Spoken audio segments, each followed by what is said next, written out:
¿qué tal? Me da mucho gusto volver a saludarte en una cápsula más de Historia Universal en nuestro canal Aula Invertida. Te invito a que te suscribas y nos regales tus comentarios. Soy Miss Grace y en esta ocasión platicaremos acerca de los regímenes que se instituyeron en algunos países gracias al surgimiento de un nacionalismo exacerbado basado en ideologías surgidas en cada uno de ellos, lo cual llevó a la aplicación de una política de persecución y violencia que desembocaría en la Segunda Guerra Mundial. Para ubicarnos en el tiempo, al final de la Primera Guerra Mundial, comenzó el periodo llamado Entreguerras, comprendido entre 1919 y 1939, en el cual diversos acontecimientos fueron creando un clima de inseguridad, tensiones e incertidumbre debido a la inestabilidad económica, social y política. La situación económica mundial produjo desempleo, pobreza y hambre. Los gobiernos no lograron resolver los graves problemas que sus naciones enfrentaban, por lo que varios de ellos fueron sustituidos por regímenes totalitarios, militaristas y con tendencias expansionistas basadas en una ideología nacionalista. Algunas características de estos regímenes llamados totalitarios son: el gobierno de un partido único, la imagen de un líder fuerte tomado como caudillo y además enaltecido por la propaganda y los medios de comunicación. La formación de un Estado totalitario, es decir, la falta de separación entre los poderes y el Estado. La restricción de los derechos individuales como la libertad de expresión. La educación dirigida por el Estado, por medio de la cual se difunde su ideología. La censura y persecución a quienes criticaban al régimen. Y el enaltecimiento de una cultura superior. Dicho esto, iniciaremos con lo que varios países consideraban un peligro que podría extenderse hacia ellos y lo querían evitar a toda costa: el comunismo. Como te comentaba, al terminar la Primera Guerra Mundial, la reconstrucción de Europa fue lenta, ya que la crisis de 1929 había aumentado el desempleo, la escasez de alimentos y los bienes de primera necesidad. La gente, sobre todo la de bajos recursos, estaba desesperada ante esa situación y vieron en el socialismo ruso una solución a sus problemas. El proyecto comunista se basaba en la desaparición de la propiedad privada de los medios de producción, ya que veía en ellos la causa principal de la desigualdad. Por ello, los gobiernos y los dueños de tierras e industrias, tanto en Estados Unidos como en Europa Occidental, vieron en el comunismo una amenaza y buscaron la forma de detenerlo mediante los movimientos llamados fascistas, que además enaltecían los valores tradicionales, la obediencia, el orden, la disciplina y sobre todo enaltecía el pasado de sus países sobre los de otras naciones. Estados Unidos, tras convertirse en la primera potencia mundial, vio la forma de que Europa Occidental tuviera gobiernos democráticos y se creara lo que se pensaba era un cordón sanitario a lo largo de la frontera con el este europeo para aislar al mundo del llamado virus rojo del comunismo bolchevique instaurado en la URSS. Bajo esta circunstancia surgieron los regímenes totalitarios, los cuales se promovían como una alternativa para atender la crisis económica y política, que a su vez servía como una contención al avance de las ideas comunistas. El comunismo soviético compartió algunas características con los regímenes totalitarios, como el nacionalismo, la existencia de un partido único, el culto a la personalidad del caudillo, el uso de la educación y la propaganda, la persecución a la oposición y la censura. Italia, a pesar de haber sido parte de las potencias vencedoras de la Primera Guerra Mundial, quedó muy desgastada después de la guerra. Esta situación trajo como consecuencia que varios grupos de obreros y campesinos tomaran a la Revolución Rusa como ejemplo. Los empresarios y terratenientes se espantaron ante la toma de algunas fábricas y comenzaron a financiar al Partido Nacional Fascista fundado por Benito Mussolini. El partido fascista contaba con un grupo violento conocido como los Camisas Negras, el cual se encargaba de perseguir a los trabajadores considerados anarquistas, socialistas o comunistas para sembrar temor entre la población, para así impedir que se propagaran sus ideas. En 1922 fue convocada una huelga general por los sindicatos para protestar contra la violencia fascista y su táctica de la acción por la acción. Mussolini, llamado Il Duce, exigió al gobierno italiano emplear mano dura para restablecer el orden y organizó la marcha sobre Roma con los integrantes del partido fascista y sus camisas negras. El rey de Italia, Víctor Manuel III, invitó a Mussolini a formar un gobierno de coalición, así que Mussolini fue ganando terreno hasta que pudo formar una dictadura personal que solo permitía la existencia de un solo partido político, el fascista. A partir de ese momento, las huelgas quedaron prohibidas, se censuró la prensa y la radio, además que se persiguió, torturó, encarceló y asesinó a miles de opositores al régimen. Mussolini reconoció la religión católica como oficial y al Vaticano como Estado soberano mediante los tratados de Letrán. En cuanto a la educación, introdujo en los jóvenes la ideología fascista. Así como en Italia, en Alemania, también después de la Primera Guerra Mundial, hubo grupos de artistas, intelectuales y obreros que pensaron en la Revolución Rusa como un ejemplo. En 1918, antes de terminar la Primera Guerra Mundial, hubo en Alemania levantamientos de obreros y después estalló en Berlín una revolución comunista encabezada por la Liga de los Espartaquistas.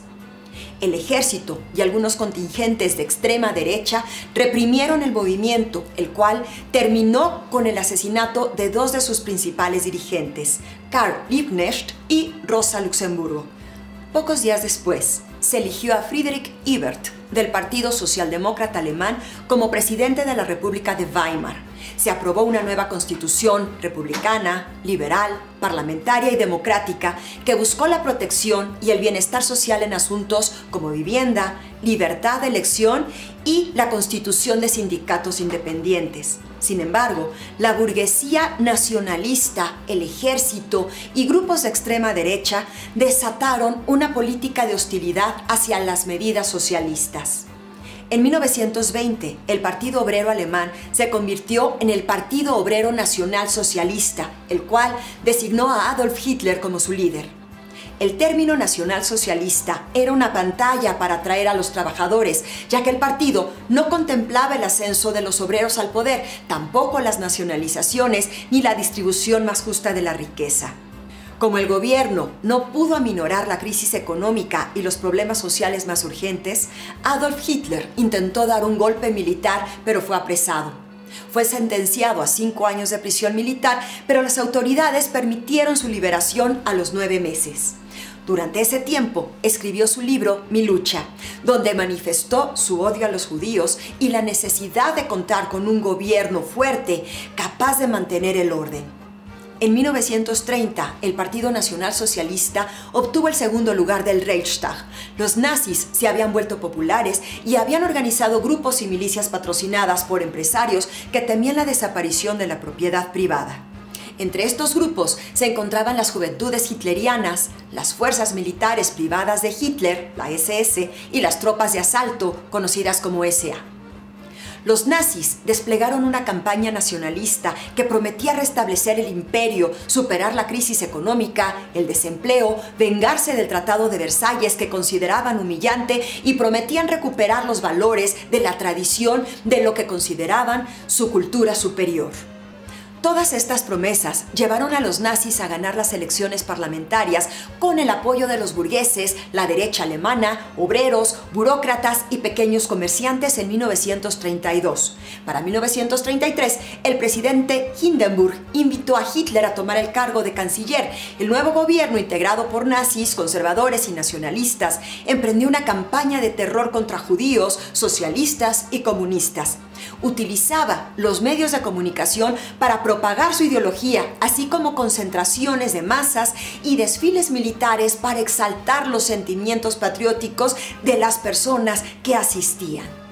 El nazismo reclamó la fidelidad incondicional del pueblo alemán al Führer, el sacrificio y la sumisión de los intereses individuales a la comunidad para recuperar la grandeza alemana. Desde las reformas Meiji, la industria, la agricultura y el poderío bélico japonés se habían incrementado. La Primera Guerra Mundial benefició a la economía japonesa, pues vendió a los aliados barcos y otros productos, además de que conquistó la parte del mercado asiático que había quedado abandonado por los europeos. Desde 1914, los jóvenes se pronunciaron en favor de la introducción de reformas liberales y democráticas. Se logró implantar el sufragio universal para los varones, los trabajadores pudieron organizarse en sindicatos, mas los valores de libertad e igualdad tan deseados en Occidente contaron con pocos adeptos. La mayoría de los japoneses mantenían la devoción por la disciplina militar, el sacrificio personal en beneficio de la nación, la jerarquía social y el cumplimiento de las órdenes dadas por los superiores. Muchos también conservaban la creencia en su superioridad y la necesidad de proteger la pureza de su raza. Japón también sufrió la crisis económica mundial y enfrentó dificultades similares a Italia y Alemania. Las exportaciones disminuyeron, principalmente la seda, el precio del arroz bajó, el desempleo creció y con ello sobrevino la miseria. La expansión del modelo soviético y el miedo al comunismo hicieron que los militares, la burocracia y los empresarios emprendieran acciones contra el gobierno y el Parlamento también, a los cuales calificaron de corruptos y débiles, para enfrentar los problemas que tenían delante de ellos. En 1931, tropas japonesas invadieron Manchuria y proclamaron el Estado independiente de Manchukuo. Con esto, Japón demostró su deseo colonialista y la idea de la unidad asiática que había sido extendida por Europa, y los militares la tomaron como excusa para lanzarse a una guerra expansionista. Basados en la religión shintoísta que promovía la fidelidad de los súbditos a un emperador divinizado y con la conciencia de una misión, el nacionalismo y militarismo japonés fueron en aumento. Una dictadura militar impuso políticas similares a las nazifascistas, como la censura a la prensa, vigilancia de políticos liberales, asesinato de opositores, persecución de marxistas, control de la educación, fortalecimiento de la industria bélica y una agresiva política exterior panasiática. A diferencia del resto de los países de Europa Occidental, España era pobre al estallar la Primera Guerra Mundial, pero durante la guerra surtió a los contendientes con alimentos, textiles, cuero y metales, lo cual significó una mejora económica. Al final del conflicto, las compras se redujeron y los precios se vinieron abajo, ocasionando desempleo y reducción de salarios. Obreros y campesinos simpatizaron con los programas socialistas y anarquistas, mientras que los sindicatos socialistas confiaban que por medio de huelgas, partidos políticos y educación, los trabajadores accederían pacíficamente al poder. En 1923, apoyados por el ejército y en nombre del orden, el patriotismo y el nacionalismo, el general Miguel Primo de Rivera instauró en España una dictadura militar respaldada por el rey Alfonso XIII. Este gobierno reprimió actividades de sindicatos, suprimió los partidos políticos, la libertad de prensa y se puso del lado de los conservadores al defender los privilegios de la Iglesia y del ejército. La dictadura duró 7 años, en los cuales los industriales se vieron favorecidos porque el gobierno promovía las obras públicas, ferrocarriles, electricidad, presas y canales de riego, pero con la crisis del 29, Primo de Rivera no pudo conservar el poder. Los generales le retiraron su confianza y el rey Alfonso XIII convocó a elecciones para las cuales los republicanos, socialistas y catalanistas se unieron y lograron el triunfo en 1931. Promulgaron la Segunda República Española, elaboraron una nueva constitución e iniciaron reformas democráticas.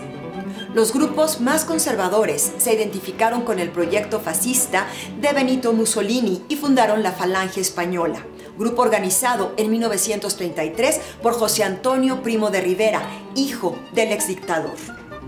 Al igual que los fascistas, contó con grupos de choque para combatir a las organizaciones de centro e izquierda como liberales, socialistas, comunistas y anarquistas para infundir miedo entre la población. Convenció a los jóvenes, a los militares, aristócratas y banqueros de acudir a los puños para defender a la familia, las profesiones, la justicia y la patria.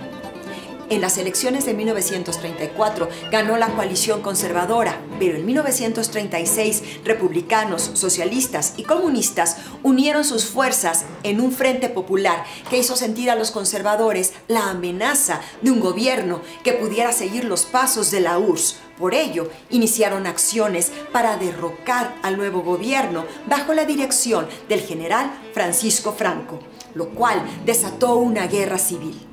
Los líderes del reciente gobierno fueron encarcelados. La lucha entre los grupos de izquierda y de derecha se intensificó. España estaba dividida en dos bandos, el republicano y el nacionalista.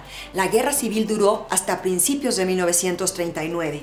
Durante este conflicto, Italia y Alemania enviaron hombres, dinero y armamento con la finalidad de que fuera usada por España como campo de experimentación bélica y mostrar su poderío a las potencias occidentales, en especial a Inglaterra y a Francia.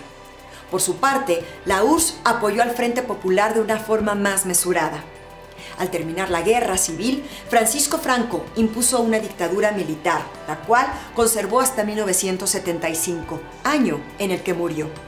La Guerra Civil Española provocó que alrededor de 500.000 de personas tuviera que salir y refugiarse en otros países. Entre ellos, más de 20.000 españoles viajaron a México durante el gobierno del general Lázaro Cárdenas. Te agradezco muchísimo que me hayas acompañado en una cápsula más de nuestro canal Aula Invertida, al cual te invito a que te suscribas y lo compartas. Me despido, no sin antes pedirte que reflexiones en cómo los acontecimientos de los que hemos platicado han influido en el devenir de la historia. Yo soy Miss Grace y te espero en nuestra próxima cápsula para que juntos continuemos disfrutando de la historia. Hasta pronto.